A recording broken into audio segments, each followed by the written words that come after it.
Jestem szalenie ciekaw, właśnie to co ty powiedziałeś, przygotowuje się zawodnik pod jednego i nagle jest zmiana. Jak tu się przestawić pod inny styl walki? No bo nie okłamujmy się, Rutkiewicz to jest jednak trochę uliczny wojownik, natomiast no, Patryk Mielniczuk to bardziej techniczny fighter, zawodnik już z medalem Mistrzostw Polski, jak też zdążyłem wspomnieć.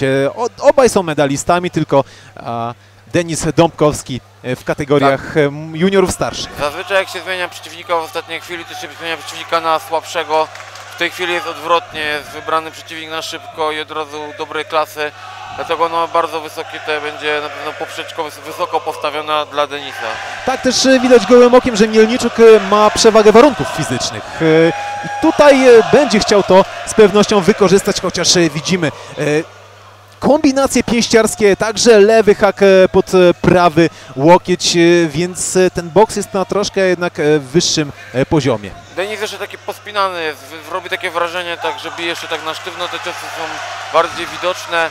Może złapie luz w drugiej części tej rundy, a może od kolejnej rundy, no wiadomo, musi jak najszybciej odpalić, ponieważ są 3 tylko te rundy i sędziowie mogą punktować różnie. Jak tylko tą przegra, to potem już będzie ciężko odzyskać stratę, odrobić ją. No tak, zawodnik ze Śląska sprawia wrażenie mocno pospinanego, tak jakby każdym jednym ciosem chciał urwać głowę swojemu przeciwnikowi. Może ma też wpływ na to, że chciał poprzedniemu przeciwnikowi, z którym miał walczyć, właśnie zapowiadał, że ma nadzieję, że nie będą się długo komentować, ponieważ ma zamiar skończyć swojego przeciwnika przed czasem. Jednak zmienił się przeciwnik, trzeba też zmienić taktykę.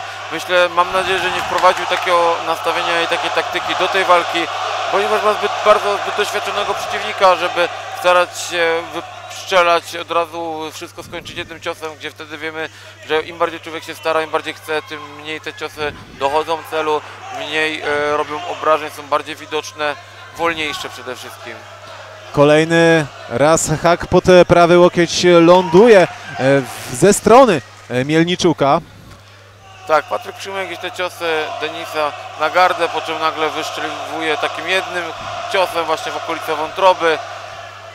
No i takie ciosy, wiadomo, im więcej takich ciosów zaczynają też nawarstwiać się, coraz bardziej odbierać tlen, to się czuje. Potem mimo wszystko, nawet jak się przyjmie ochroniąc ręką te miejsce, ten bok, to mimo wszystko nawet przez tą rękę się dostaje parę takich ciosów, to po chwili to i tak to miejsce jest obolałe i zaczyna tlenu brakować.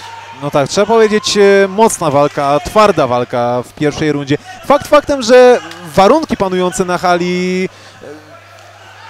temperatura nie pomaga zawodnikom w utrzymywaniu wysokiego tempa. Natomiast w pierwszej rundzie widzimy, że jest naprawdę godnie. Tak, no zobaczymy, czy utrzymają takie tempo przez wszystkie 3 rundy, ale trzeba przyznać, że ja tutaj komentując, stojąc z dala od ringu oktagonu, jestem już spocony.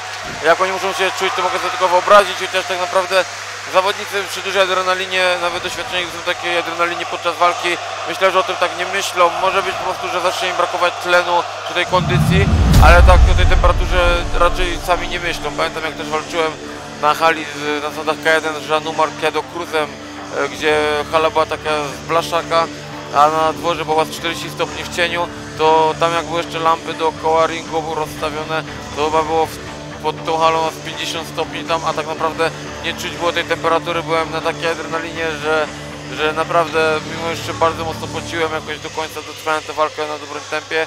No jednak to jest inaczej w ringu czy w oktagonie, człowiek jednak jest na dużej adrenalinie tego, więc na pewno mogą to nie odczuwać. Ja mam taką jeszcze jedną obawę, chociaż nie mieliśmy za dużo walkę na razie, więc póki co nie ślizgają się zawodnicy. Na razie te ruchy są stabilne u fighterów, natomiast no właśnie, ja miałem taką obawę, że mogą być z tym delikatne problemy.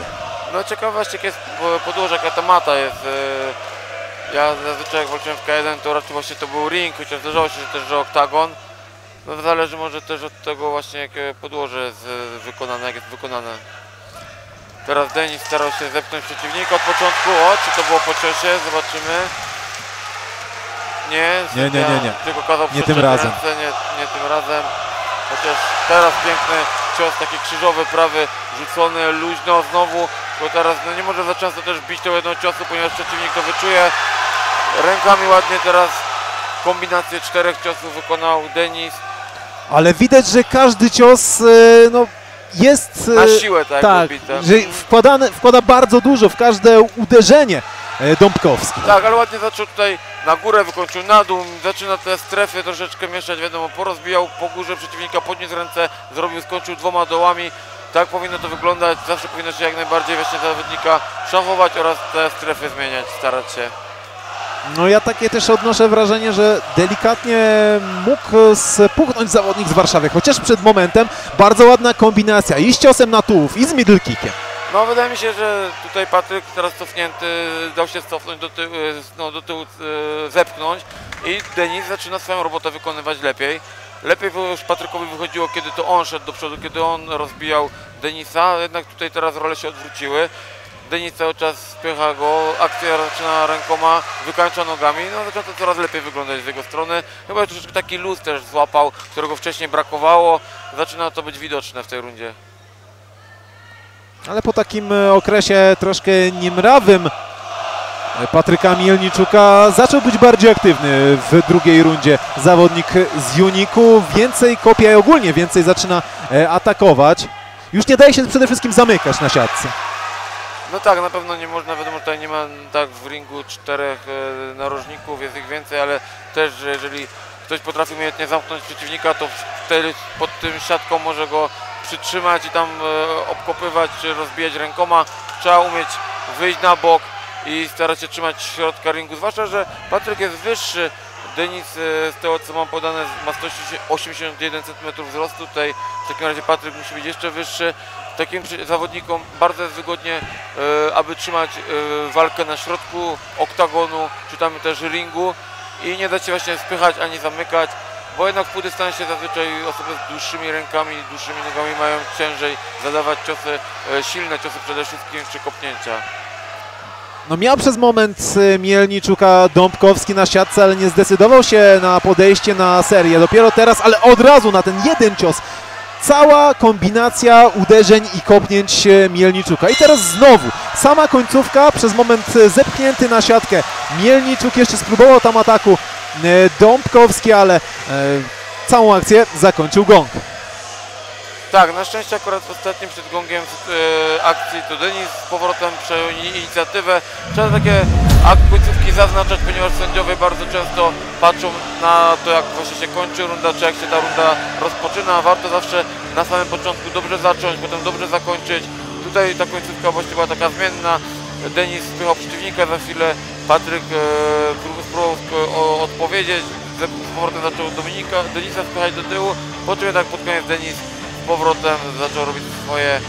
Mi się wydaje, że taka jest taktyka tutaj przez Kamila Enela, trenera Denisa, obrana, aby nawet jak nie zadaje ciosów, mimo wszystko iść do przodu. Też na pewno to robi wrażenie czasami na sędziach, kiedy dwóch zawodników podobnie zadaje ciosy, a jeden spycha i dominuje swojego przeciwnika, może to robić też wrażenie na nich.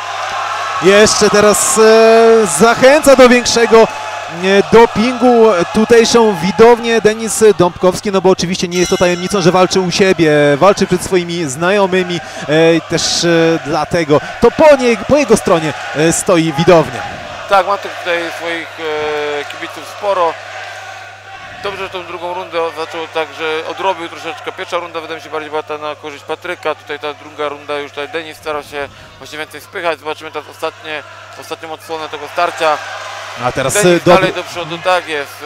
Po uniku od razu bezpośredni lewy sierpowy i widzę, że tak poluje na to, kiedy Patryk strzela tym prawym, prostym, wtedy Denis robi taki unik i odpowiada od razu lewym sierpowym i rozpoczyna swoją akcję w ten sposób. No, mieliśmy kopnięcie opadające w wykonaniu fightera z Warszawy, a także próbował użyć swoich długich nóg. Zresztą co jakiś czas tak, po raz kolejny spróbował takiego kopnięcia.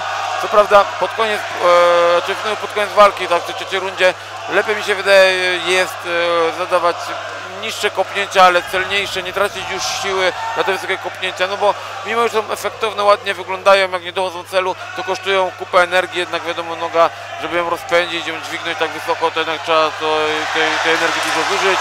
Piękne przyspieszenie w wykonaniu Denisa, Znowu kombinacja rękami, parę razy zadał cios z dołu, trafiając tę głowę, lekko dźwigając do góry Patrykowi.